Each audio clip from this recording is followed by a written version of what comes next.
for your camera would be even better. Is it okay? Yes, slightly A more. little more? Okay, all right. More, yeah. One more I'll book, one more fat I'll book. put a heavy Anand Bose book. Yeah. Yeah, I should call Anand Bose for one of the episodes. Yeah. Right. That's yes, give me a second. Yeah. Oof, don't stand up. Yeah, that's better. That's much better. Yes. Is it okay? Yes. Should I move the camera left, right, center? I can't because no, I your can't see myself. camera is good. You can't see yourself. Okay. Is it okay? I can assure you, you're looking good. Yes. Thank you. Okay. All right. Thank you. Is the sound okay? Sound is perfect. Yes. So good evening, ladies and gentlemen. It's already 8. Give us 2-3 more minutes while we are waiting for more people to join in. Our host for the session, Mr. P Joseph, and our eminent guest, Mr. K J Alphons, they are here alongside many other dignitaries and other guests who have joined in to listen to this very beautiful and interesting conversation about the mountains of Munnar. Give us 2-3 more minutes. Meanwhile, we'll just play the small video so that you can all enjoy the lovely picturesque Munnar, despite the fact that at this point of time you cannot travel to those places, but you can still enjoy the video. Give us a few more minutes. Mohit, the episode is Munnar and the mountains, because it's not only about the Munnar and the mountains. Yes, so exactly. Munnar and the mountains. Right. And so many other things that can happen with Absolutely, that. right. I'll just play the video for everyone. Give us 3 more minutes, I guess. And if you have the permission from the host, Mr. Joseph, and as the guest, Alphons, 3 more minutes, sir.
So with this, I would invite and request everyone for this beautiful evening and a discussion around the mountains and the Munnar. This is our second episode in this series where City Book Leaders and the Kerala Museum has taken up this initiative to bring back what we have in our lovely states. Today we have been joined by various people across many of the countries as well as many cities in the country. And for this, we have been graced, for this series, in fact, all that's Kerala, we have been graced by none other than Mr. MP Joseph, a very renowned IAS officer, a former UN civil servant, and has been with ILO. He has served at Cambodia. He was former district magistrate at Ernakulam. He's a very renowned personality, a literature personality based out of Kochi. And there's no better person than him to talk about the entire state Kerala. In the last session, we had Dr. Raghavan as our first host for the series, and today we are privileged to have none other than Mr. K J Alphons, a former Union Minister for Tourism, and that's certainly where the love for our cities and the states and the country definitely lies. And without much of ado, it's already 8:06. I am Mohit Gupta. I now invite our eminent host, Mr. MP Joseph, to take this evening ahead. Over to you, sir, please. Thank you, Mohit. Thanks a lot. Thanks for the introductions as well. Good evening, everybody. Welcome to the second episode of All That's Kerala, a chat along the backwaters. Mohit, for those who don't know him, is a very young, how do I call it, a literary entrepreneur.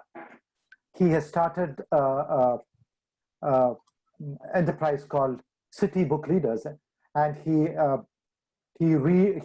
holds book readings, book reviews, etc. He used to do it physically, now he does it online. And he's into literature, into arts, into culture. And he's especially interested in Kerala. About in last November, he invited me to Delhi for one of his programs called Ras Se Bana Banaras, where I spoke about Kerala and its association with Benares. Khaledi is where Adi Shankara was born. And from there, he went all the way to Benares, to Varanasi. And that's how I got acquainted with him. And when he suggested that we should have a program exclusively on Kerala, I agreed. So thank you very much. So this is the second episode of the program, All That's Kerala, a chat along the backwaters. This is being done together with City Book Readers, or with Mohit, is the entrepreneur, and the Kerala Museum. Atithi Nair, who is in charge of Kerala Museum, is not here today, but this is part of the work that is being organized by the Kerala Museum in Cochin. The whole idea of this program is to bring Kerala not only to Malayalis within Kerala, but across the country and across the world.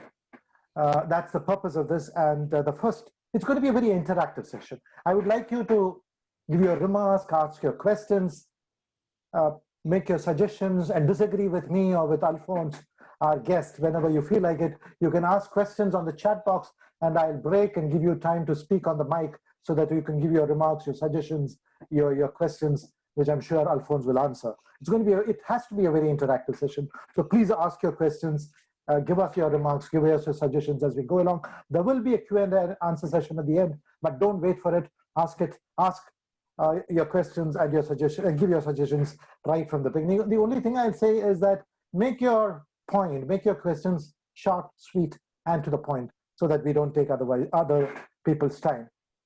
As Mohit said, the first episode was the guest was Dr. Raghavan, and Dr. Raghavan spoke about Kerala in respect of its, he's a cricket umpire, as many of you know him. So he spoke about cricket in Kerala, about the curries of Kerala, and about cardamom spices.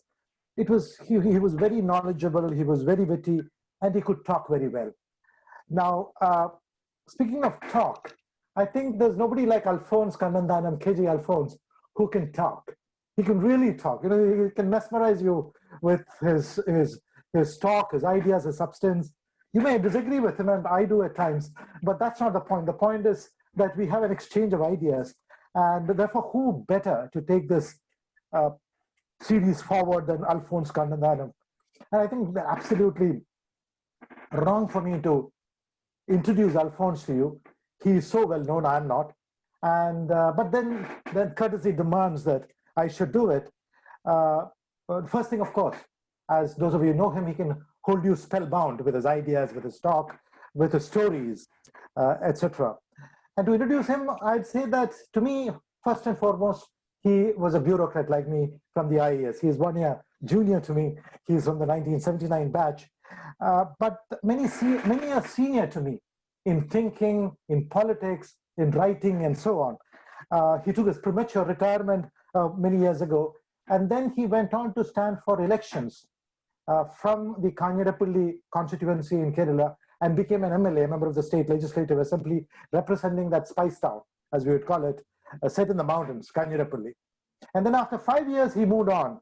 He became a member of the parliament of the upper house, Rajya Sabha, and then went on to become a minister, the minister for tourism, independent charge, minister of state for tourism, independent charge in the in Modi's first government. He also, of course, played a very important role in the DDA when he was in the IAS. So that's a very, very short introduction to him because he really doesn't need introduction. But I have a very special relationship with him. A relationship that I think very few people know. He was the best man at my wedding many, many years ago. He came home. I was staying in Panapalli Nagar then. I had got into the IAS. This was, I think, 80. And then he came home Sunday morning. I'm sorry, the wedding day morning. I think it was a Sunday. And then there are the photos. He dressed me up. Those little errors in my, in my tie. He straightened up. And then he went to the church with me. He was behind me in the church. You can see that photograph there. And he prompted me to say, "I do," when he saw me sort of hesitating. so I said, "I do," because he sort of prompted me from behind. You can see him prompting me from behind. And so there it is. So our relationship is very special and it goes a very long way.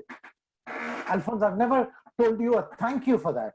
So let me use this occasion to say, Alphons, thank you so much for being my best man. Those days, being a best man was a great thing. So thank you so much, and thank you for prompting me. Men have these last-minute doubts about marriages. So thank you for prompting me and making me, commit myself. Thanks a lot. But we are not talking about me and my wedding today. We're talking about Munnar in the mountains. Alphons is perhaps a right person, the most appropriate person to speak about Munnar. Why? Because why did we choose Munnar? For two reasons. One, because Munnar represents the mountains of Kerala. When people talk about Kerala and its mountains, they talk about Munnar, they think about Munnar. Now, just as there is a very special place for me in my relationships with Alphons, Munnar has a very special relationship with him. His first posting after he got into the IAS as assistant collector and sub-collector was in Munnar. Devikulam is officially the town close by. It's sub-collector Devikulam, but really sub-collector Munnar.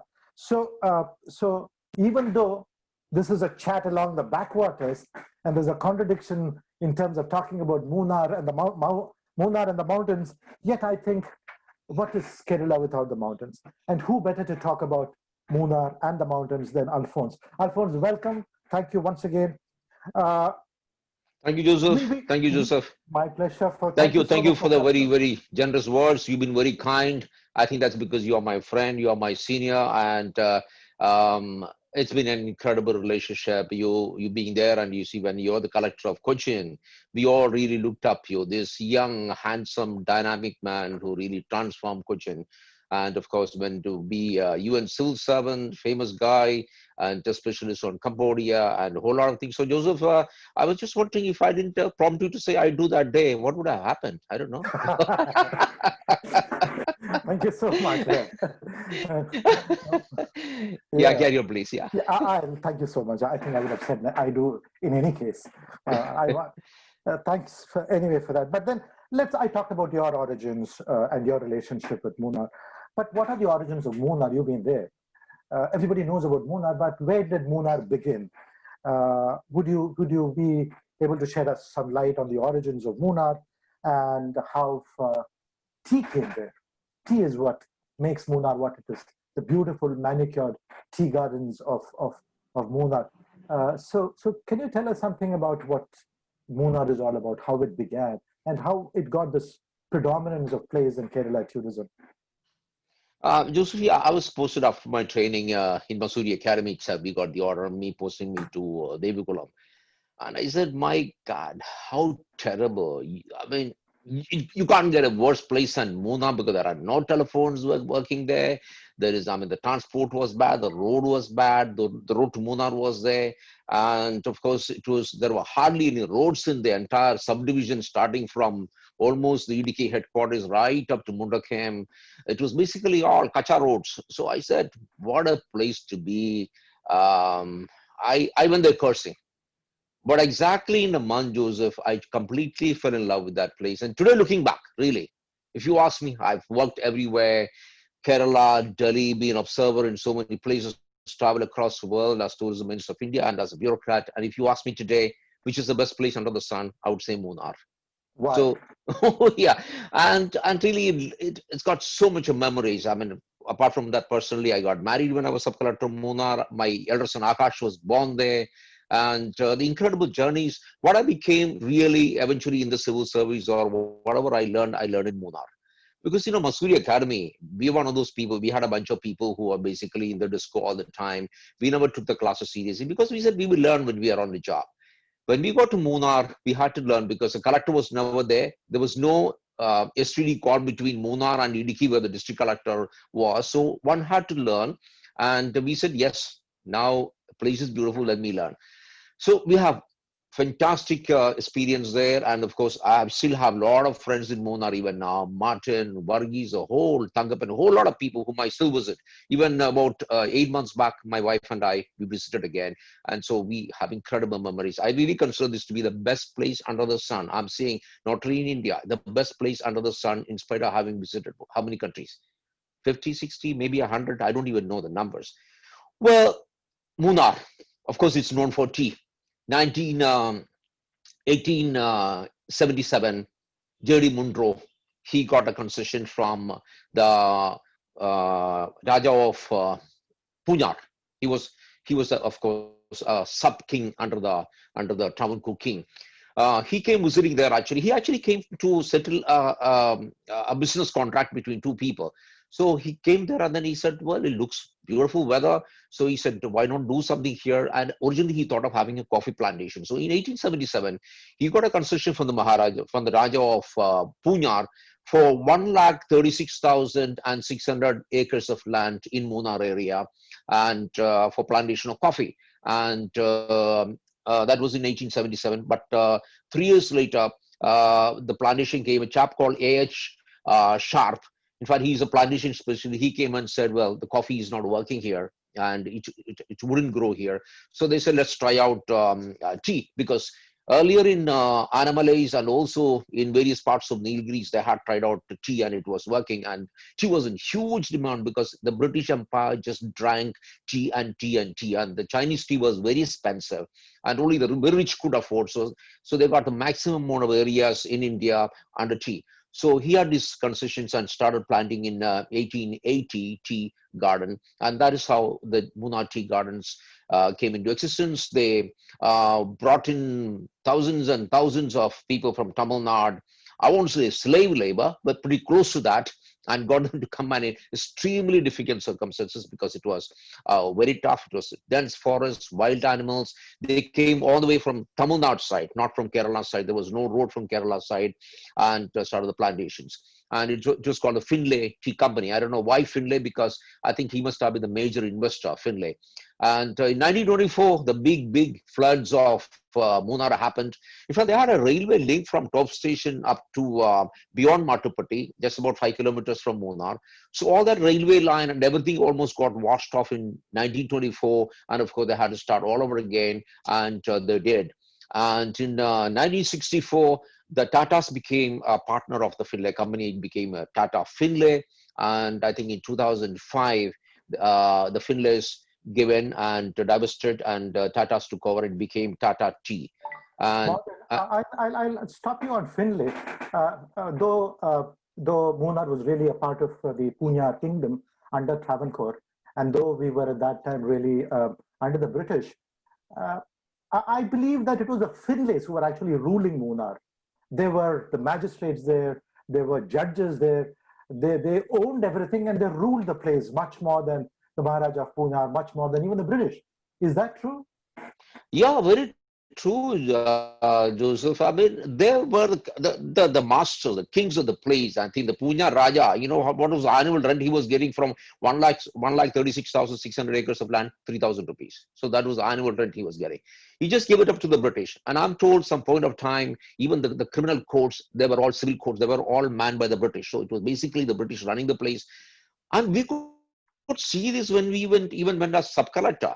A sub-collector was really kind of seen to be something subordinate to the general manager of Tata Tea. Then, of course, Mr. Lapin, an Irishman, very decent man. But it was, the kingdom was of the British. And of course, we had a lot of Indian managers there, but the general manager always was the British, Mr. Lapin. And I have a very interesting story about him. I'll tell you later. He happened to be the last white man to come as general manager, and I'm the reason for that. Is it still true that the tea estates have a lot of influence there, power there? Is that right, wrong? How would you put it in Munnar? No, Joseph, not really. I think that entered with the 1981, when the general manager was the king, and Tatas dictated everything, and every building, everything was built by the Tatas. The market was run by the Tatas. Everything they decided everything, sold all the land according to their will, and these are some of the things which we managed to kind of reassert, that there is a government in Kerala, that this whole establishment is under the government of Kerala. It's part of the Kerala kingdom. So we made them to realize this. And you know how I did it? Very simple. So I got a petition saying the Munnar River is being polluted by Tata instant tea. So I issued a notice to the general manager saying that, one is a district, one is also a magistrate, a subdivisional magistrate. Under 133 CRPC, I issued an order saying, please stop this. This is my notice to you. Please appear in my court. Of course, the general manager of Tata Tea, Mr. Lapin, obviously wouldn't appear before a sub-collector or a collector. I mean, that was not the tradition. He didn't appear, issued 2 more notices, didn't appear. Finally, I had to issue him a warrant. So he had to appear in my court on a warrant. He was brought by the police, and we established the kind of that Kerala, that Munnar tea estate, and the Finlay Kingdom was part of Kerala. And so, of course, they had to comply with the orders. They went to the High Court, didn't get any relief, went to the Supreme Court, didn't get any relief. And so Mr. Lapin left after a year, and they never sent a white man again to Munnar. So we kind of reestablished a certain, control, saying this is part of Kerala. Let us, any questions from the audience? You've heard Alphons so far. Any questions at this stage? We have the... But Joseph, one clarification, but I had a fantastic relationship with Tata Tea after that. I mean, very good relationship, even with Lapin. I had a very good relationship with all these people. I'm sure. Yeah. But they represent the Tatas, the tea in Tatas represent foreign exchange for us.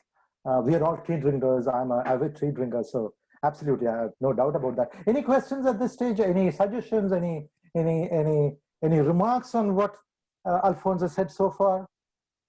You can either ask the question directly, or you can even write on the chat box, and we will. Well, there's a question that's coming up. I don't know whether you'll be able to answer it. This is from, I think, Sri Kumar. He says, "How did Neelakunji come to Munnar?" Is that something you can answer? Well, Joseph, Neelakunji. It's Neelakunji. It flowers only once in 12 years.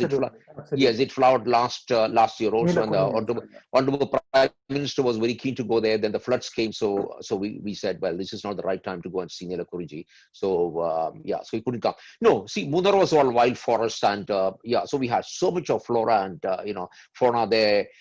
We have amazing stuff. We have, of course, the chandanam, what do you call it in English? Sandalwood in Marayur, and some remote place called Vattavada. We have so much of exotic flowers. So Neelakunji was very much part of the local species. It's not something which is imported by the British or by anybody else. And I just had one chance to see that, not when I was a sub-collector. I went back there once to see that when it flowered once. I think I was in Delhi and I came back. And it's an incredible story. You'll see the entire mountains, purple and blue, and you can't even describe the colors. It's beautiful. I was in Munnar, I think about 2 or 3 years ago. The drive from Kodamangalam, from up the hills, is beautiful. I mean, it's one of the most exquisite. It's one of the most scenic road journeys one can think of. It's those tea gardens. There's more manicured tea gardens in the lower hills, the rubber plantations, and so on. It's tremendously beautiful. But once you reach Munnar town, Munnar was a dirty little town. The day I went there, it was raining. It is a dirty little town, like most of India's hill stations. Why is that so? Why is Munnar, our Kerala towns are quite clean, but why is Munnar so dirty? Joseph, let me able to. It's an incredible journey from you go from Kodamangalam, you reach Nedimangalam Bridge. That's where you start to climb up the forest to reach Munnar. It's an incredibly beautiful drive. And of course, first about 20, 30 kilometers is actually still forest.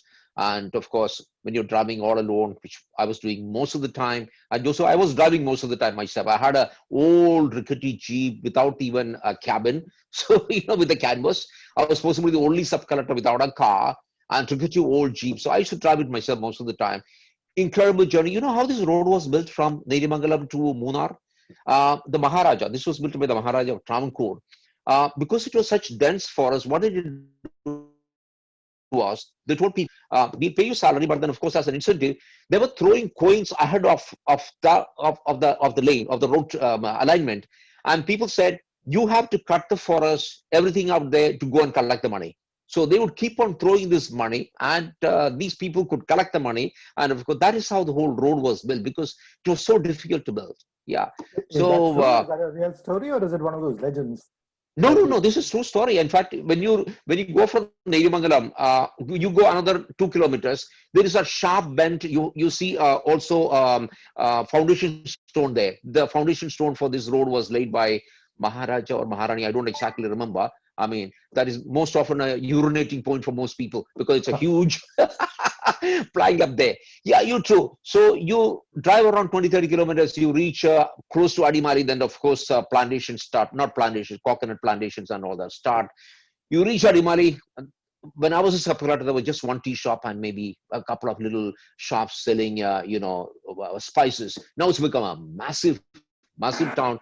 Then of course you start climbing and you reach Shantabara side, and then you see that's where the tea plantations start. First, of course, the cardamom, then the tea plantation start, and then of course you reach up Chittarapuram. That is where on the right side you see that power plant which was set up by the Tata Tea. I mean, long time ago. I don't know how many years back it was set up. But and why then, is Munnar town so dirty? That's the point. Yeah, the Munnar town is managed by the Tata Tea even today.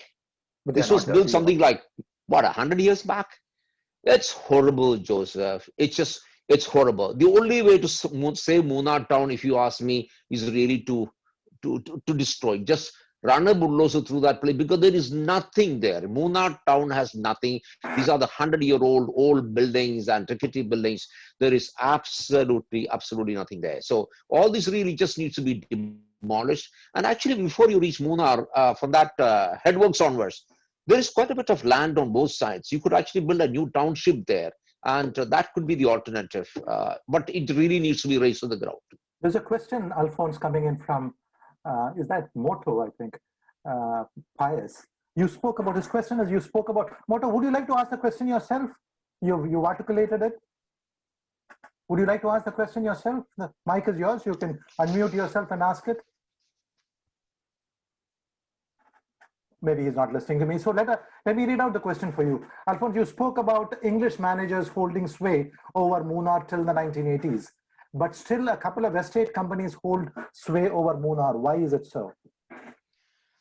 See, what they did was the entire Tata Tea, they divested, I think in 2005 or something, and they formed a cooperative society and transferred these entire estates to the workers. In fact, every worker, I think, holds 300 shares in the company. So it's a new model which Tata Tea did, and Tata Tea still holds, I think, 13% of the equity, and somebody else holds 13%. The rest is held by the workers. So Tata Tea really doesn't own. You know what they do is they buy the tea from the workers, and they process it, and they do the marketing, and that's where the big money is. So I don't know where really the workers are getting a fair wages. I don't really have an idea. So it's a very convenient, because managing an estate is a very difficult process, and therefore they have divested that part of it, do the processing and the marketing, and they're doing very well. But the tea, unfortunately, tea is not doing well for the past many years.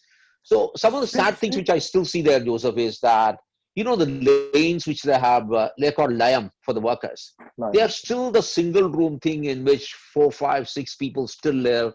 Those limes have not been modernized. In fact, Munnar doesn't really have a good school at all. The government school is not in a good shape. When you go to Matapati side up there, there are a couple of schools have come up in the past 20 years. In fact, I had to really persuade Mr. Krishnakumar, who came as vice president of Tata Tea in 1982, I guess, to start a school, an English medium school, which they have set up.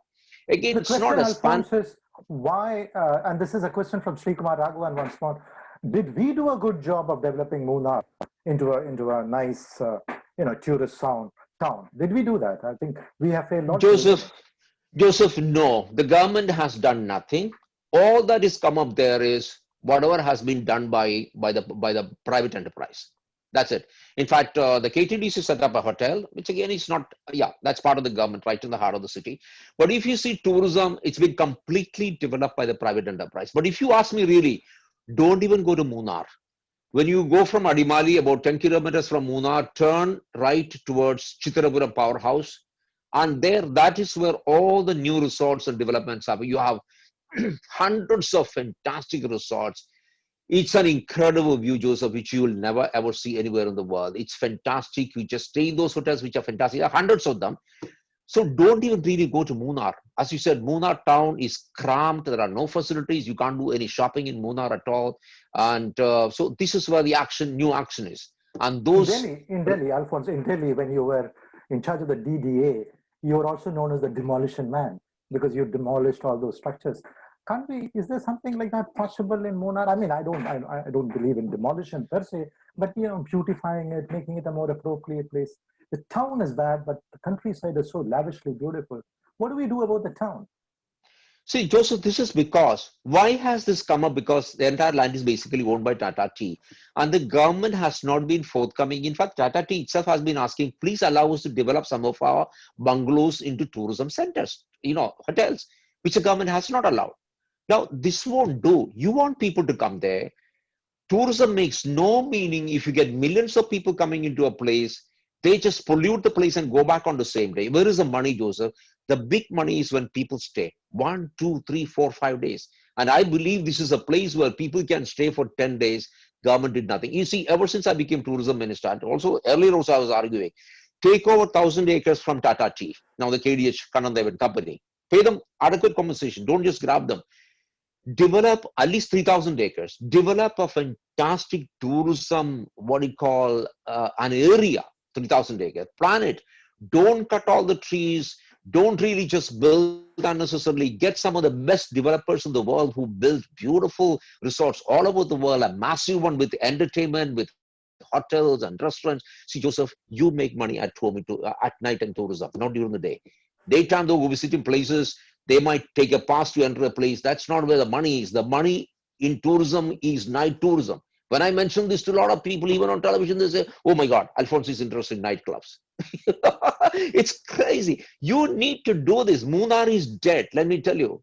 Unless you don't go to Munnar, as I suggested, go to those Chitarapuram and those places. There are hundreds of resorts. Don't even go to Munnar. So I want an active involvement from the government to acquire this land, pay compensation, get a global design to design this, and Munnar will be the biggest tourist attraction in the world. There's a question from Benny. Is Benny? Can you ask the question yourself? You can unmute your mic and ask it. Benny, Devich and Benny, Devasiach and Benny.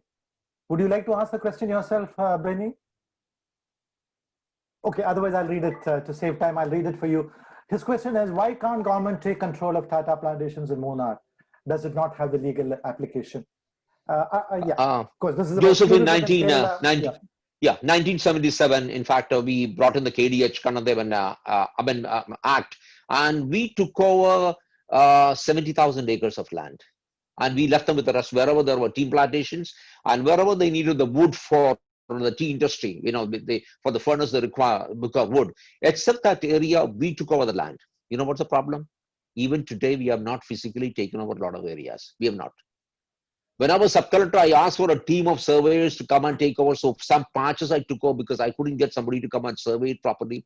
Even that order has not been implemented fully. So let me tell you again, government should not be in the business of running business. So if somebody asks me, you'll be converting Tata Tea into something like KSRTC or Air India, please It's not the government's business to run business. There are plenty of people with private enterprise in this country who will run business and obviously not run a tea garden at all. Absolutely not. I don't agree with this. There's a very interesting suggestion from Abraham Tharagan. He says, why can't we promote camping? That's something we don't promote camping. You're being tourism minister. You know Kerala very well. We've never promoted camping in Kerala, have we? I mean, it's in fact, this is what, brick and mortar hotels. Why not camping? See, this is exactly what I was suggesting. You need people to come and stay there for 8 to 10 days. That's where you'll make money. Not if somebody is going to drive up to Munnar and come back. You need trekking, you need Ayurveda, you need rock climbing. See, Munnar has such incredible possibilities. I mean, incredible possibilities. You also have the Matapati Dam and go up to the top station, and you can even drive down to the forest into Tamil Nadu. Once actually I lost my way, me and my wife. We just going driving. There was a road apparently 50 years back, and I heard about that. I said, let's go driving. Halfway through, we couldn't come back. And so we reached, which is that city on the other side? The famous educational city. And we reached there. So we didn't come back that day, next day, because it got too late. So Munnar can be so many things. It's got so much for from rock climbing to camping to mountaineering, you name it. And then, of course, you have the famous Erevikulam National Sanctuary there, National Park. The only place where you have the Nilgiri tar, the ibex, and they have done a very good job preserving that. And today we have 700 to 800 Nilgiri ibex is one of the best preservation programs we had. And I don't even know whether you people know, in Rajamala Hills where we had recently the landslide which killed, unfortunately, I mean, it's really such a sad thing. About 80 people died. You also have a trout farm which was run by the Tata Tea. I'm sure it's still there. So there is so much for everybody there, any category of people, from young people to old people. I think this is what we need to develop, Mr. Tharagan. I think Tharagan is my close friend. I know him pretty well. I see. Yeah. Okay, Tharagan. Yeah. Tharagan, would you like to add to that? I believe, Mohit, can you unmute Tharagan so that he can ask the question or add to it? And also Jayan Krishna, let me just, while Mohit unmutes Tharagan, let me just recognize Jayant Krishna here. Jayant Krishna is the Chief Executive of the NSDC. And after Tharagan, I will ask you to unmute to Jayant Krishna because he has also got a question. Mohit? Tharagan, would you like to add anything to what you wanted to say earlier? So I really, I'm no longer with NSTC. I'm the CEO of UK India Business Council now. I was with NSTC earlier. Congratulations. So my question actually is, I completely agree that government should not be in the business of tourism development. It should be a private sector play. But my only concern is that if it becomes a 100% private sector play, who would take the responsibility for the delicate environmental concerns in the region, in the absence of any credible independent regulator for the sector in our country? Yeah, Abraham, two things we have done. After I became minister, I pushed for the... Jayant Krishna, isn't it? Yeah, I'm Jayant. Yeah. So, I mean, a couple of things we did. Yes, there needs to be government involvement in terms of building the infrastructure. That's why after I became minister, we pushed for a highway from all the way from Neriamangala, actually Kodamangala onwards, that highway to be expanded into 4 lanes. So the work is going on. So the infrastructure is being created. Secondly, as I said, government really needs to really acquire the land, develop the infrastructure, and then of course, stop at that, give it to the private sector. So we need planning. We need very detailed planning of what can be done, architectural planning, structural planning, the physical planning, all that needs to be done. I'm not really saying, no, government should. Government, yes, obviously should have an influence. See, I'm all for sustainable environmental protection. I was reading this book. I think everybody should read this as an essential material, Sapiens. It's by Harari. I think he's the greatest thinker of the century. It talks about how human being has destroyed the universe, how he's the cruelest creature on the face of the earth, how we have wrecked everything. Kerala is a great example. We have wrecked everything.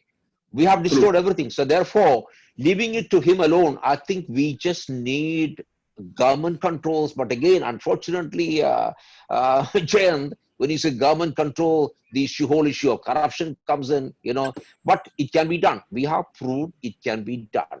It can absolutely be done. So take the industry into confidence. When I was a minister, every day I saw at least about 50 people from the industry. There's not one person whose call I didn't take, whom I didn't meet. Everybody, I said they are the people with whom I want a minister who's going to run this ministry. I said it's going to be the hospitality industry at large who is going to really advise me to do what.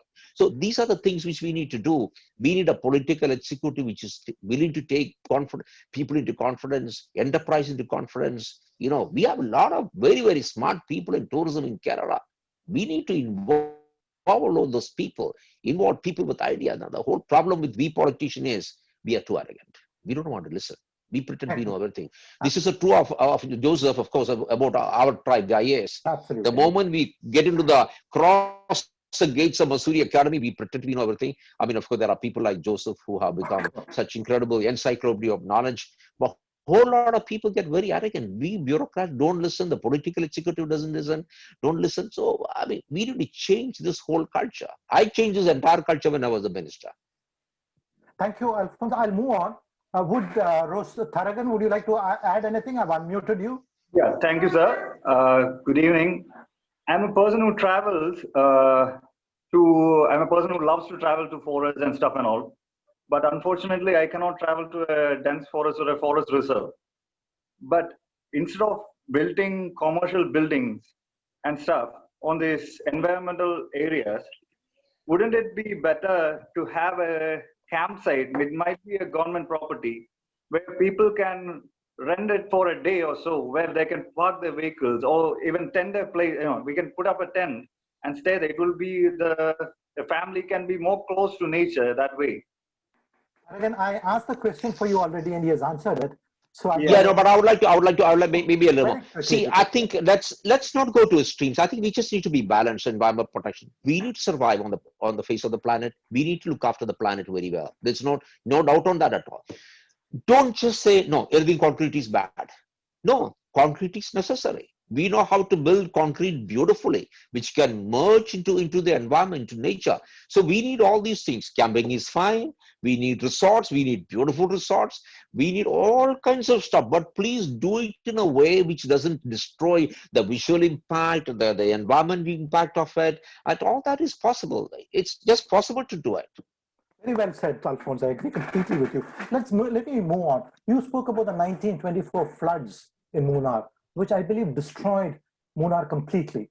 Now, we had floods, the Kerala floods in 2018 and a smaller flood in 2019. What are the lessons you would say we should have learned, or we are still learning, from the 24 floods and the way Finlay responded to it? We blame them, but they responded to it magnificently, I believe, by which that we can now use for the future floods that might happen in our state. What are the learnings from the 24 See, floods? Joseph, Munnar is a kind of a pretty peculiar kind of situation which happens there. When you have tea plantations, you don't really move the surface at all.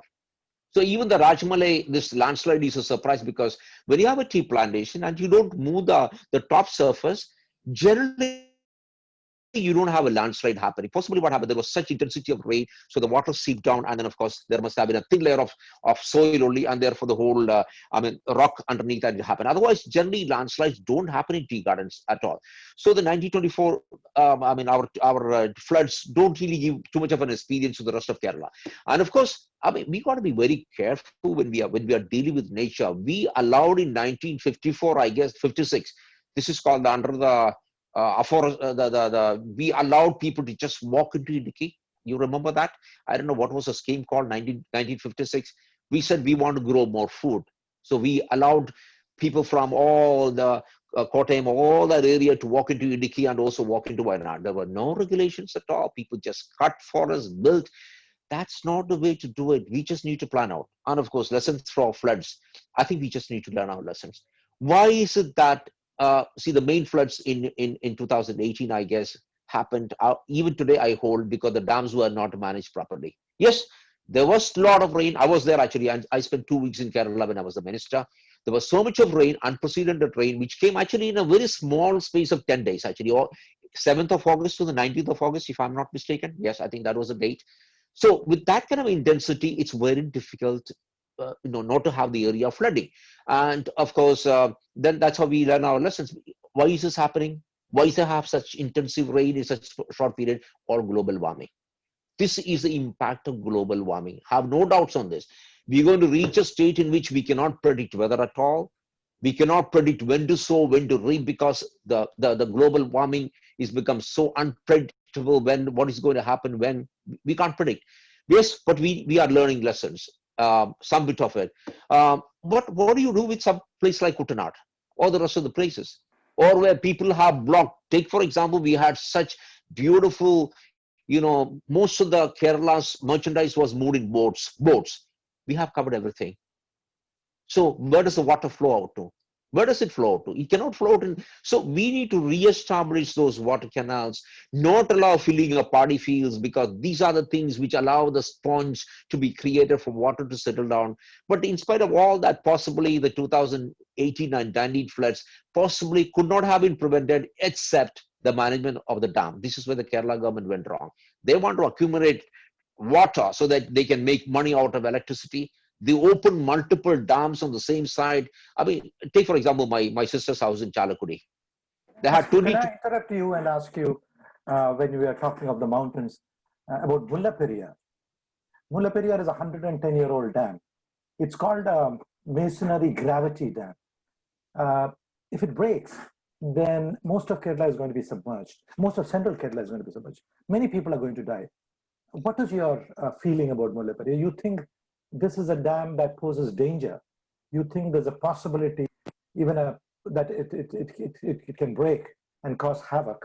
What do you Joseph, think I don't know, a sense of sanity does not sink into the country, into the Supreme Court. I'm very sorry to say. If they want to hold me up for contempt of court, they can. I tried to implead in the petition between Kerala and Tamil Nadu in the Supreme Court, which was filed under 131 of the Constitution of India. This is after I was a member of the Kerala Assembly. They brought about this irrigation and what was it called? Kerala Irrigation and Water Conservation Amendment Act of 2006, under which they said two things. One is this dam is dangerous and therefore we are limiting the height to 136 feet.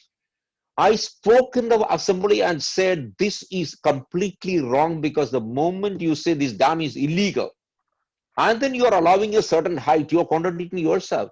This will be held illegal by the court, whichever court it is. Exactly, that's what happened. Now, what's the origins of this dam? Again, the British legacy, 1881, the presidency of Madras had an agreement. Of course, they bullied obviously the Maharaja, who was a vassal king, into signing an agreement giving away the land in this area and allowing the Britishers to build this dam.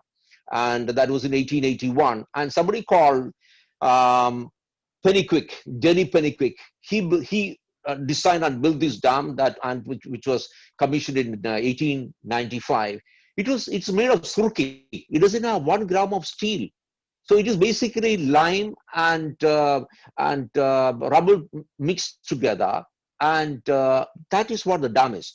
And this is a massive dam, and this is what now 125 years since the dam was built. It's a massive dam. It's got a capacity of 12.7 TMC. So that's a big dam. It can break anytime, Joseph. There is no dam of this size, Surki Dam, anywhere in the world existing today. It's a massive dam. Secondly, IIT Roorkee in its detailed study said this is an earthquake-prone region, and therefore, even a earthquake of the size of something like 6 on the Richter scale possibly can damage the dam badly. And what happens, Joseph, if this dam damages badly? Comes Untitled on the way, and at Untitled it takes almost a U-turn, comes to Idukki Dam. What happens? Idukki Dam has a capacity of 70 TMC, massive dam. It was the largest arch dam in Asia. If that 12.7 TMC of water from Mullaperiyar comes to Idukki Dam, the arch dam, the Idukki Dam also will break. What will happen? Your entire, I think, Kottayam district, Alappuzha district, Ernakulam district, Trichy district, part of it, I think 5 districts would be completely gone. Joseph, I don't know where you are. You are in Cochin, I guess, no? Cochin, yes. Wouldn't exist. How many million people are going to die? I don't know. Now this is going to happen. See, we were stupid. When we signed this agreement, it was signed in 1881. That agreement was reinstated in an agreement which was signed by the government of Kerala under Achyuta Menon in 1970. Why did we do this? We not only reiterated what was in that agreement, but we also said they can produce electricity. They are producing 161 megawatt of electricity from this dam. And what is the government of Kerala getting? 10 lakhs. Forget the money part. I'm not bothered about the money part. See, in 1979, the government of Tamil Nadu and Kerala had come to an agreement. We can build the dam exactly 1,300 meters down, exactly down the line. And Kerala is willing to build it. Even today, Kerala is saying, we are willing to build the dam. You take the water, you take the electricity. I'm shocked. Why is Tamil Nadu not agreeing? But to me, the biggest shock is, why is the Supreme Court saying this? Are they gods? Can even God say that a 125-year-old dam is going to last for 999 years? You know, Joseph, what is most shocking? Even the 1979 agreement says this agreement is valid for 999 years. You think the Surkhi Dam is going to last for 999 years? Why are there lordships in the Supreme Court not trying to understand?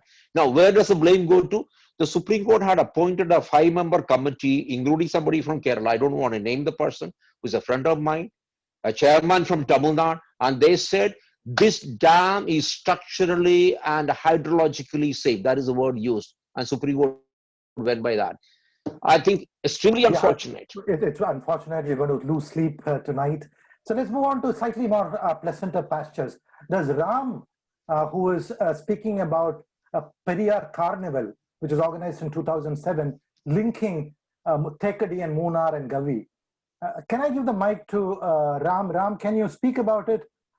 What is that you had in mind? Can we unmute Ram, please? Hello. Yes, Ram. Yeah. Hi, Ram. Carry on. How are you? Yeah, I'm good, sir. How are you, sir? Good, good. Very good, Ram. Tell me. Let me make your point. I would like to share because in 2007, I have done a Periyar Carnival in Thekadi. This was organized by DTPC, and we had a lot of number of activities, including trekking, tiger trail, river rafting, and of course, along with flower show. So I was suggested in that meeting with DDPC to connect Munnar, Thekadi, then Gavi. Gavi was not heard, even we took a trip to Gavi. Maybe after that movie called Passenger, I think Malayalam movie, I think Gavi became very famous, and I think everybody started going to Gavi. And it's a beautiful place. Like that animal sanctuary, wildlife sanctuary. And I think it's been now, I did this event in 2007. It's almost 13 years. And I think there was no action, at least to, discuss this at the government level. So it's a great project because it will earn lots of foreign exchange, and at the same time, it will attract domestic tourists, and that will prop up the Idukki economy also. Thank you, Ravi. Thank you, Ram. Can you, Alphons, can you respond to that? Yeah. See, Ram, I think it's a great idea. You know, Joseph, Ram, how this entire Munnar came to be even known to Kerala, because till 1980, people said Munnar is a British kingdom out there. Hardly anybody ever went there. You know, we organized this huge festival called Munnar Mela, lasting 10 days, flower show, all kinds of trekking, games, a whole lot of things in 1981, 82, and 83 for 2 years. And then, of course, the Tata Tea continued this. And that is when actually even Kerala and anybody in India came to know there is a place called Munnar. So I think what you've done is a great thing. But I would suggest, Ram, let me plan a trail for you. I think start from the Erimangalam, go up to what I said, Chitrapuram, that area, camp there, go rock climbing, trekking for a couple of days, drive up to Munnar, don't stay in Munnar at all, go up to Marayur. On the way, you go through the Iravaikulam Wildlife Sanctuary, it's on the en route. Stay in Munnar for a day, maybe Vattabada also, come back, and then you take the most spectacular ride on earth from Munnar to Thekadi. You know, you go down there, and from there, you know, first, of course, the tea garden, then comes the pepper area, then comes the cardamom area. Oh my God! In my time, it was a Kacha road. I've done a million times that on that road. It's the most incredible drive. And of course, there are a lot of resorts have come up. So you must camp for a day also in between from Munnar to Tekadi. You must camp at least for a couple of days in a couple of those areas. Plenty of rock climbing, forest there. And of course, go up to Tekadi and then whatever Ram is doing could be. And then I would add, yes, go to Gavi. I've been there. In fact, we've spent some money also before I became tourism minister. Money was given. I think the project, we have created some infrastructure there. Wagaman, that is a place with incredible opportunities. We've spent some money and opened a little kind of a resort there. We spent about 100 crores, but we have still about 500 acres of land available there, which can again be planned. See, this is where I completely disagree giving patches of land to people. Government must get the best planner in the world plan out, because Wagaman again is fantastic. It's beautiful. It's just about 30 kilometers drive from Kanjarappalli and also from Punyar. So we need to pack 10 days into Munnar. That's where we're going to make money. You know, this is where Kerala is going to make money. Speaking of this sort of new ideas on tourism, Alphons, how do you say the tourism industry has been completely flattened because of COVID? It's destroying the tourism industry. How do you see Kerala tourism in Kerala looking after COVID? What are the areas we can focus? You spoke about Munnar attracting very low-end tourists, backpackers. Do you think we should, because travel is going to be expensive, flights are going to be expensive after COVID. Do you think Kerala should switch its to high-end tourism rather than the low-end tourism that it's been looking at? What are the other possibilities you see post-COVID? See, one of the things, contrary to what is happening in Goa, which is really backpack tourism, Kerala has focused on the right thing, on the right products. They're focused on the middle end and the high end tourism, which has been a very, very good thing. So we don't really have too many of these backpackers coming. See, I'm not against a backpacker. Even I think President Kennedy's son came here and stayed in Paharagan. He was a backpacker. But of course, see, we have limited space in Kerala. So we need to really get the maximum out of these in terms of money, isn't it? It's very important. It employs, we need to employ people, we need to pay salary, and therefore we need to concentrate. So Kerala's focus has been right. But Joseph, today, Corona, tourism globally is dead. It's completely dead. When are we going to revive? I have no idea. When is Corona going to end? Unless that happens, tourism is not going to take place.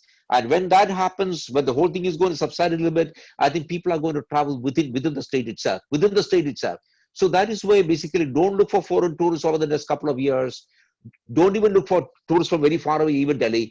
That is where Keralites need to travel. Please, no point, my dear Achayans, putting all your money into land, into your bank accounts and letting your sons line up before a bar at 11 o'clock in the morning. That's what all Kerala fathers have been doing. Accumulating money, which the children misuse because they don't have the slog. We all come from backgrounds where we are slog like crazy. Spend money. You don't know when you're going to die. You don't know. COVID or otherwise, COVID gives you, and therefore, Joseph, please exhort people, spend money, go traveling, learn about people, go climbing, do whatever you like. Kerala, look at Kerala, look at the backwaters. I mean, look at the backwaters. Look at our boat, your houseboats. It employs thousands and lakhs of people. Everybody is starving. Okay, thank you so much. Before I move industry on, across is starving. Before I move on, I got a question from Tom Aditya, who is in the UK. He's the mayor of Bristol. But before I move to him, I'd just like to announce that the next episode, the third episode of All That's Kerala, would be with Dr. T.P. Srinivasan. T.P. Srinivasan is somebody who everybody knows. He's from the Indian Forest Service. He's been our ambassador, India's ambassador to the UN. He has worked in many countries as a diplomat. And his topic is very strange. He's going to speak about all that I do not know about Kerala, meaning all that T.P. Srinivasan does not know about Kerala. This will be on 2 weeks from now. That is on. But he knows too much. 19th. He knows too much, Joseph. He's a man of incredible wisdom. He knows a lot. So I thought I'll announce it. This will be on the 5th of September, Saturday. That is just an interlude. But I go to Tom Aditya. Tom Aditya is in Bristol. He's the mayor there. What is the question you have, Tom? Thank you, MB Joseph sir, and so Joseph, before Tom speaks, let me tell you who Tom is. Tom is a young mayor of Bristol, Bradley. I think so. I always get the town wrong. He is an upcoming politician, conservative mayor of. We're very proud of you, Tom.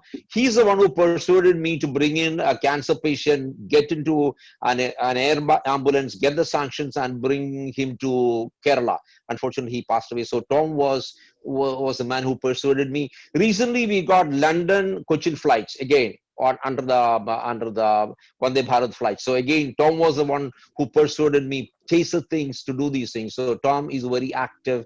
Keralite. He's a great. Congratulations, Tom. Yeah. Tom, the floor is yours. Thank you, Alphons sir, as well as MB Joseph sir, because you've been also part. Many people doesn't know that you've been trying to connect with the Vijay Kurian sir, so I didn't know.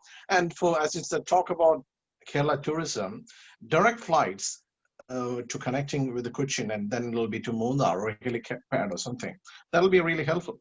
And I have also a connection with Munnar, because when I was young, that's maybe 1 year, 2 year old, my family, we were living at Madhupati, so we have close connections with Munnar. Still, I remember those places and how mesmerizing it was and captivating. And thanks for sharing these things, as well as regarding, I have some queries regarding Mullaperiyar and other few things.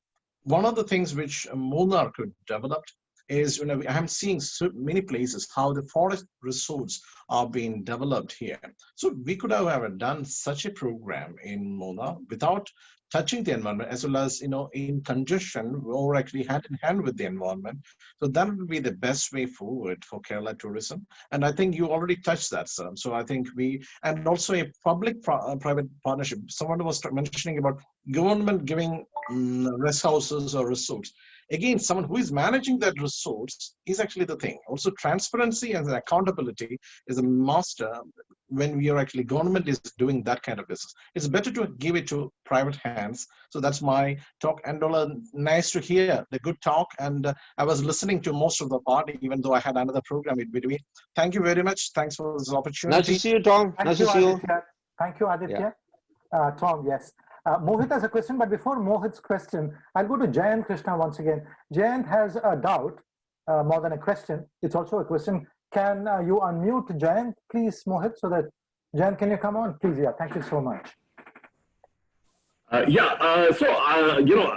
somehow love Kerala. I believe it's God's own country. Everybody does. Everybody loves Kerala. Yeah, but everybody loves Raymond, so everybody loves Kerala. Yeah, I've had some short holidays 3-4 times, and I've been to Thiruvananthapuram maybe 50 times, because that time I was with Tatas and TCS had a huge investment there. So, but my only worry is, whenever I've tried to go to Munnar, I was told for a 2-night stay, you need to keep aside 4 days, either from Cochin or elsewhere. So could the connectivity be any faster? Because, today's, I know when people come to Kerala, they come on leisure and they should have time at their disposal. But that's not the real world. I mean, people do want to reach in a couple of hours' time, or at best half a day's time, and then, get going. So could it be any faster? Jayant, you see, because when today the road from Cochin Airport to up to Neriamangalam is a 4-lane, but the problem is you have to pass through Kaladi, Perimbavur, and all that, and that's very cramped. Also, Buvatuvada. So it's very, very cramped. Too much of traffic. So just to cross that area itself will take you a couple of hours. That road, so it should be much easier. But again, please don't go to Munnar. Stop 5 kilometers this side of Munnar, turn right, take a blind turn right. That's where all the action today is. I mean, I can tell you, but take this right. From there, go up to Munnar, stay in that Chitrapuram area, and then take the Munnar Tekadi drive. It's just incredible. Stop for a couple of days on the way. We have beautiful resorts, and then go and stay. We need to really develop Wagaman, because there are no decent hotels in Wagaman, and then also, that area. So, yes, there is so much. There is so much. Go with your family. Your family will love, because it's so much of, birds and plants, and it's fantastic. I mean, I love that place. Even today, whenever I get time, that's a place. Yeah. I love the answer that Alphons gave you. I'll say that when you go to Munnar, it's not the destination that matters, it's the journey. It's Absolutely. the journey of the hills. And that's beautiful. And I know the time is short, but it's not being in Munnar, it's a dirty little town. It's a journey that matters, and that's the most enjoyable part of it. So, of course, you're right, we should try and cut down the time. There is a question from Mohit. Mohit, you have a point, isn't it? More than a question. You have a point. Thank you very much, sir. It's like while you were talking about these scenic places, like rubbing the wounds, especially during the COVID times when we can't travel. And there's so many of us who would have planned to go to Kerala at this point of time, considering monsoons. But sir, I always have one point that cities are an individual entity. So for example, we should actually be presenting our cities not in the own cities, but we should actually take these cities outside those cities. So for example, Munnar or many cities of Kerala should be showcased in other parts of the country as well as in the world. And till date, we have not been able to see much of traction from the tourism ministry, be it the state, be it the central as well. Any specific reason, sir, why do you think that we are not getting innovative in promoting our own country to the world, despite Kerala has done some commendable work, and it's an example of how a brand can be created around a state. Any thoughts on that, sir? Mohit, when I was a minister in 2018, in the Global Travel and Tourism Council report, India is at number 3. We are at number 3. You know what was the revenue that year from tourism? $234 billion, not million, $billion. We employ 81 million people. We are doing well. Kerala was doing well, but we can do so much more, because I believe nothing else is possible in Kerala except a bit of IT. I thought once upon a time in 1980s when we started the IT park, we were going to be a global IT place. Today, I live in Delhi. My next door, Noida, is 10 times bigger than entire Kerala's IT thing. You are not growing. You don't allow. Number 2, the only possibility was tourism. I mean, that was immense possibility, because Keralites are versatile. They know languages. They know how to be courteous when they want to be. I mean, that is I'm adding a write-off, when they want to be. Okay. So I thought these were the only 2 possibilities. Suddenly tourism is dead, but let's plan out. And so we have done amazing publicity. I have traveled, I don't know, I was traveling 25 days a month when I was a minister, talking, selling India, and across all from Greece to Latin America, everywhere. So we've done pretty well. We can do so much more, so much more. Take, for example, Sarnath, where Buddha delivered the first lecture. We're getting so few people there. And I told the UP government, give me more land. Let's put more money out there. So I give them about 250 crores when I was there. I should be getting how many million? 5 million tourists just in Sarnath alone. That place is still very much intact. Imagine. So there are so many things in India. I mean, I represent Rajasthan in the parliament. Oh my God, Rajasthan, the palaces, the fortresses. Oh my God, it's so incredible. The spice, the dance, the music. You know, so every state has got so much. I mean, even though I, as a Keralite, I'm very proud of my state. Every state has got so much. You know, yes, let the corona be over, but in the meanwhile, let's get our own local people to travel within the state. You are going to die. Don't accumulate all this money. It's all useless. Okay. Get people to travel. Absolutely. Yeah. Spend the money. But Mohit, let me ask you, why is it? No, because I may not get in, Joseph. So give me half a second. Why is not my book not reviewed? Why? Penguin. Why is this book, which is in the 13th edition, why is this not reviewed? This is DC Books. This is Penguin. Why is this not reviewed? Mohit should answer that. While he's waiting for an answer, I may not get him again. That's why racist. No, I'll come back to you. I'll go to Admiral Muralidharan. Admiral Muralidharan has a question, has a recommendation. Can you unmute Admiral Muralidharan, please, and let him ask the question? Admiral Muralidharan. Thank you. Actually, hi, Admiral, how are you? How are you? Good to see you, sir. My neighbor is an Admiral, Ashokan. Okay. I know him well. Give him my regards. Fantastic person, very nice guy. Yeah. No, my basic thing is now I did my schooling in the other side of Munnar, in a place called Amravati Nagar in Tamil Nadu, just across the other side, Yaudumalpet. Now, after 50 years when I went there, I find that area has developed so much more, including the old Trimurti Dam has been developed into a wonderful watermanship training center. Now, I was wondering why I have done a lot of trekking in Munnar, that area. Why have we not developed a mountaineering institute in Munnar, like has come up in, Uttarkashi and, Darjeeling, etc. this has got a wonderful potential, as you yourself brought out to that area. And even while we are talking of dams of Kerala, I'm not too sure whether they're doing desiltation, because something that as a Navy man have been facing in ports, tremendous siltation takes place. If we do that, we can store so much of water. Just a recommendation, this Mountaineering Institute. Alphons, the floor is yours. Yeah. I mean, I agree. You see, there's such immense possibility. Not only just that one spot, we have this entire Idiki, so incredible for mountaineering, training, trekking, and all that. Set up an institute. Let the state government take the initiative. You see, they are borrowing so much of money. Use it effectively. I'm against any government borrowing money which is not going into productive uses. Again, this is my complaint with Dr. Thomas Isaac. He's very keen to borrow, fine. But please use it. Come on, set up an institute like this, which can bring in so much of money, people, training, sell Kerala across. And that's got to be our strength, because our future is very, very, very, very grim, because we are going to have millions of people coming back from Dubai and Gulf area. I mean, even if this law in Kuwait goes through, something like 500,000, 5 lakh people are going to come back. The Kuwaiti Draft Act goes through. Even otherwise, with oil prices being what it is, there's no opportunities. We're going to have millions of people going to come back. We need to create opportunities. Will we allow manufacturing in Kerala? No, because you will not allow. You're going to have what you call a strike somewhere or the other. Things not happening. So you need to have tourism. Again, they have accepted tourism from your hartals and strikes. How can you? I bring you a cruiser with 3,000 people to Cochin. Your city is closed, your taxis don't run, and you say that tourism is accepted from your hartals. Have some sense, every political party, please. In areas of development, in thoughts of development, please don't bring in politics. Even I am against my own party having hartals. I said, no, we can't do this because we are killing ourselves. The only area where we can create jobs and money is tourism, and you're killing it. Let's not do this. Alphons, you have also the distinction of having made Kottayam town the first 100% literate town in India. Kerala is a 100% literate town.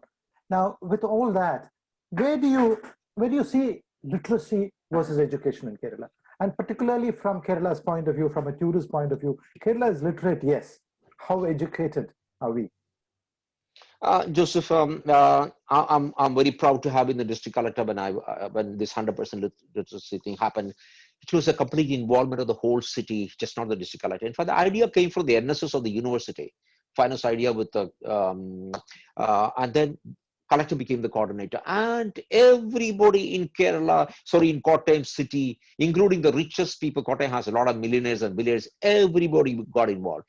From a very non-fashionable subject, it became the most fashionable subject. If anybody said, I'm not involved with literacy, I'm not teaching, it was a shame in Kottayam. So we made it to a beautiful subject. And it became a model for the nation, and fantastic. But the question, as you're saying, yes, today everybody is literate. Are we sensible? I see so many issues. The other day when a body was not being permitted to be cremated just next to the collector's house in Muttabalam in Kottayam, I said, what is the point of education? Right in Kottayam, the city of letters, what is the point? And again, Joseph, I feel deeply pained. Take the new educational policy. I was a member of that for some time before I became minister. The first thing that comes up in a debate is, this is completely wrong. And the moment they open their mouth, we know what is their ideology. Please, for heaven's sake, there are a lot of good things in there. Why don't we say, let's all together do it? Because education today does not produce a single graduate in Kerala, Joseph, and I reiterate, I know I'm going to create a lot of enemies, who is employable. You don't produce graduates who are employable. You just study by rote. The other day, this was about 20 years back, I asked this girl who was a topper in the board examinations in Kerala. Her pictures was all over the place in television, newspaper. I asked her a simple question, my dear girl, what are you going to do with your life? You know what she said? I'll go home, I'll ask my mother, and then I'll tell you. This is what a Kerala education is teaching. Learning by rote, repeat, tuition, you vomit into the answer sheets. Sorry, this is not education, Kerala. Give them autonomy to the colleges. Let them work out global syllabus. Let the global universities come in there. Private enterprise. Get better teachers. Your PhDs are all fraud. I'm sure there'll be some PhD sitting here. They're all fraud. It's all cut and paste. Maybe one person, maybe a genuine PhD. The others all cut and paste. Come on, change. I was on the syndicate of so many universities when I was Secretary of Higher Education. You don't let things happen. Your university is governed by headload workers and trade union leaders. Is it how you want to run a university? Is it how you want to create a young generation? My agenda is very simple. Learn, teach children to dream for themselves. Dream. What is a dream? It's not just about me. My role in the society. That's why my book is titled Making a Difference. Teach them to make a difference. If you don't do that in school, sorry, you are not going to create. Kerala is going nowhere. Every country that is ever progressed started with education, putting a dream into a child. You don't do that. And we pride ourselves on being the most literate state, the best education. Sorry, you are wrong. You've been an MLA, you've been an MP, you've been a minister. How do you think we can make a difference in politics in Kerala? Joseph, very simple. When I became an MLA, I quit IAS, I became MLA on 32nd day. I was an independent MLA supported by the left. I announced after a week, I said that one thing which MLAs in Kerala are doing, MPs in Kerala are doing, you get out with a bundle of wedding invitations, you take the obituary from the newspapers, you go from one marriage, funeral, by the end of the day, you are in 50 albums. That is the end of the day. I said, sorry, I'm not elected to be I'm not elected to be a marriage MLA. You elect somebody else. I don't mind. I said all that I'm going to do is, I lived in a tiny room in the Kajanapalli rest house, which was actually the official toilet of the Maharaja on his trip from Trivandrum to Pyramid. So if you say the word guest house, it's just two tiny rooms.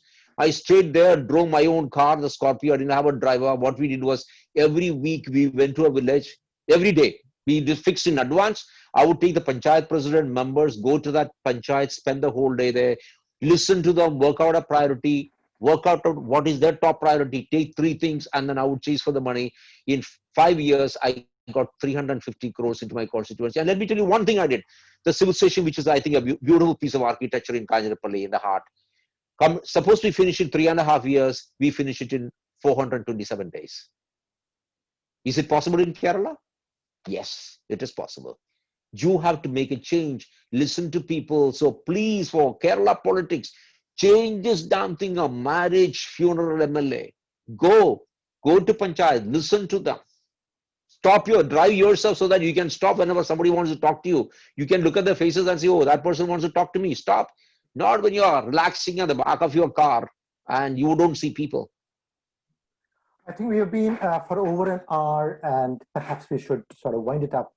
Alphons, can you tell me three things, positive things, which you think will make Kerala great in the next 10, 15, 20 years? Three things. Number one, yes. Number one, change the entire education system. Get our kids to dream big. Every kid should say, I am going to change the world. It has to start with the family. Instead of who is telling the child to be a money machine, to be an ATM today, every parent is teaching the child to be an ATM. Instead of that, tell the child, money is good. Civilization, culture is about how you spend your money. So my dear child, you must bring about a change in the world, not the Prime Minister, not the MLA. You must bring about the change. Bring dream into our education. Number two, please don't discuss irrelevancies. You look at our television discussions. Past 1 month has all been about the Swapna, who or she is. I don't care. Swapna. I think that's her name. Dreaming, but no Swapna.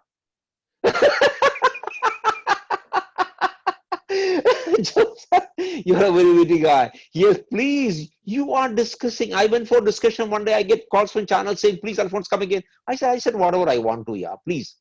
We discuss irrelevancies. We don't discuss real issues.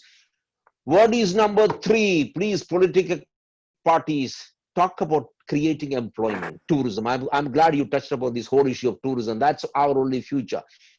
Plan out, sit with people, sit with the hospitality industries, and let's plan out how we can bring tourism back, because there is nothing else, but unfortunately tourism is dead. We need to bring it back. Get families to travel. Get Kottayam people to travel to Vagaman. Stay there, to Thekadi, to Munnar. Stay there. Go to Marayur. Stay there for a whole week. Come on, you can keep your distance and still travel. So these are some of the things which I think he needs to be, and this entire dialogue in Kerala politics has to change. Let's have people who will do things, who will manage things, who will deliver, not how many marriages, how many funerals you have attended to performance. Thank you so much, Alphons. When you said let people in Kottayam travel to Vagaman, there is Benny saying, why are people from Kottayam traveling abroad? I don't want you to answer it because we are sort of, But then you see, thank you for those 3 points. You say dream big, but not Swapna. But tourism is certainly one of the, not Swapna in the sense that don't discuss things which are not really material to the future. And finally, you say tourism. Thank you so much. There is a suggestion from, I think it's from Ravi Chandar. What is the best way to end an episode like this? The poem. And Ravi Chandar Venkataraman says, let's end it with a poem. So I'll hand the mic over to Ravi Chandar. Can Mohit pass on the mic, open the mic for Ravi Chandar? And would Ravi Chandar end it with a poem, please? Shall I? Am I audible? Yes, you are. Thank you so much. Hi, Thank Ravi. you so much. Hi, Mohit. Yeah. Thank you so much. No, Alphons. Thank you so much, Jovial Joseph, sir, and Not hearing you. and a lot of inspiration I get from your last few points. Now here I go. I just happened to browse and then got this wonderful poem about Munnar. I'm still searching for the author. I'm not able to find out, but there are about 6 paragraphs. So let me just sum it up in 3. Shall I? Please. Feeling a little dizzy and queasy, traveling up the Western Ghats winding slopes, I persuaded myself to relax and take it easy as nature filled my mind with pleasant hopes. Seated atop an enormous elephant, gazing at the landscape around me, at that juncture, nothing seemed as magnificent as the aroma and sight of trees and leaves of tea. Up in the mountain, there came a moment in time when, by a white shroud, I was surrounded. Under a spell of rain, the scene so sublime that for a while I imagined I was blinded. My fascination, I must admit, on my first encounter with the wild Nilgiri ibex, scampering away, possessed by a restless spirit, which seemed far too complex. Of which place do I speak? A hill station? Divine in its creation, Munnar is the name you seek. Sojourn here with no hesitation. Thank you so much. Wow, beautiful. Wow, Ravi Chandra, wonderful. Beautiful. What an appropriate way to end this talk about Munnar and the mountains. And you have a certain nice diction. You're the poem, the way you render it is so. He breathes poetry, Joseph. That's the word. Breathes poetry. Thank you so much. It's been wonderful, Alphons. You've pointed out so many of the good that Munnar is, and so many of the faults. And what all that Kerala, Chat Along the Backwaters, is really trying to look at as to how we can move forward. And I think you've given the way in many ways than one, many more ways than you've imagined. How Kerala, and this is meant for our global audience, people all across the country, people all across the world.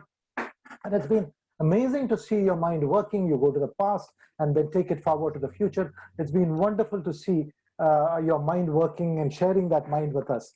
As I said in the beginning, you may be junior to me in the IAS, but you are BAP in all other matters. You're very senior to me in every other respect. Thank you so much. I won't take your time further. I'll hand the mic over to Mohit for whatever concluding words he might have.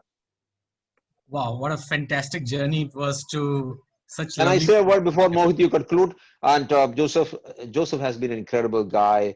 And when we got into service, we are kind of looked at, envy at Joseph. Very handsome, most handsome guy in the Kerala cadre of the IAS, guy with ideas, dashing and being international civil servant and doing so, and very articulate and doing things. I'm so happy that you got Joseph to do this, and thank you, your organization, your City Book readers. I'm so glad you're trying to promote reading.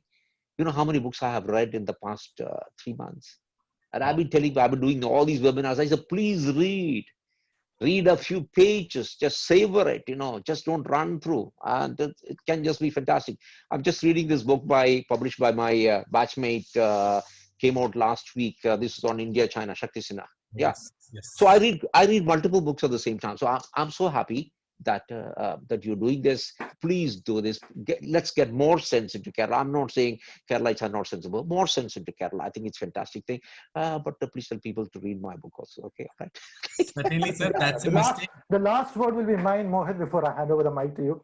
He said, Alphonse said that he was envious of me many years ago. Today, I'm envious of you, Alphonse. I'm envious of all Thank you, the Yusuf. books Thank you. Thank you, buddy. I'll hand over the mic, but Mohit, you should do a review of his book, please. City book readers should do a review of Alphonse's book. I think it's worth it. Certainly. Do you think I can run away with that? Not You possible can't. at all. They'll catch you, yes. And certainly, while you say about being envious, it reminds me of the Oneida ad which said, "Neighbors envy, owners pride." So for us, we are the owner of this initiative where we would love to do Mr. Alphonse's book. Why? Because making a difference, and that's what I mentioned to him. I read his book, some of the pages, and making a difference is such a beautiful book, which is about empathy and why should we be empathetic about whatever we do. And that's what even Adi Shankaracharya in his message across the Vedic ages in the Upanishads he gave. And today, ladies and gentlemen, if you see on the background, you see Mother's Meal, which is a lovely initiative that Mr. K J Alphons has done. And it's my brother's initiative, Father George Kanadana. Yeah. But what you have done is very commendable, sir. I guess there are millions of meals that have been distributed, and I think that's where you are making a difference, and you are living up to the cover of your book, and you're living that life as well. It's truly a privilege to have you here today, and we would love to do a book talk with you very soon.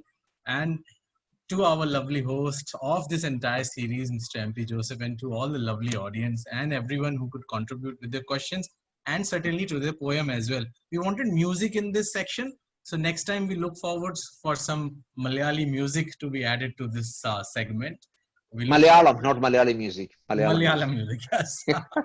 We are Malayalis. The language we speak is Malayalam. If you have completed, yes. I would also like to thank Ravichandra one more time. That was a beautiful poem. And also remind everybody that the next episode number 3, is on the 5th of September. It will be Dr. T.P. Srinivasan who will be speaking on the Kerala I do not know, not I, but the Kerala that he does not know. So it's wonderful. Thank you so much. And particularly, Yusuf, don't stop this episode. I think it's fantastic. It's really very nice, really. And you've done a great, fantastic job. Keep it up. Yeah. And I'll conclude by saying one more word about Alphonse. They say, Annadate Devo Bhava. You are Devo Bhava. Thank you so much.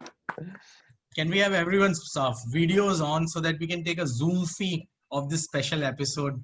Selfies are no more in the tradition, but yes, Zoom fees are. If everyone can just open up their videos. And Sunny and everybody else, Selen and Ajit Kumar and Gudia. And iPhone, there are 2 iPhones, and Ajit Kumar and Dali John. Those are now Indian. Yeah. Kumar, Sunny, Joseph, and everybody else. I'm there twice. Office of the Mayor, LSD Engineers, Erdima Kaul, Navya, Ramachandran, Vivek. Everybody, please open your wow. Radhakrishnan, please. Yes, that's wonderful. There is Fireflies. Note taker, Shine. Shine, can you please? We see there a beautiful, lovely kid with Adarsh there. A beautiful, lovely kid. Open your, is that Shine Gopal? Please open. Oh, it's a beautiful shot if you can get this one. That's a lovely idea. So lovely to see so many people at this point of time. In India, it's 9:30. I'm sure in the Middle East where people have joined in, that must be around 8-ish. But it's time for dinner. And thank you everyone for joining in. Have a great time. We see you for our next session. On 5th of September. And a big round of applause to Mohit. It's his idea which we developed. Thank you, Mohit. Fantastic. Fantastic. Join us next on September 5th. Goodbye and good night.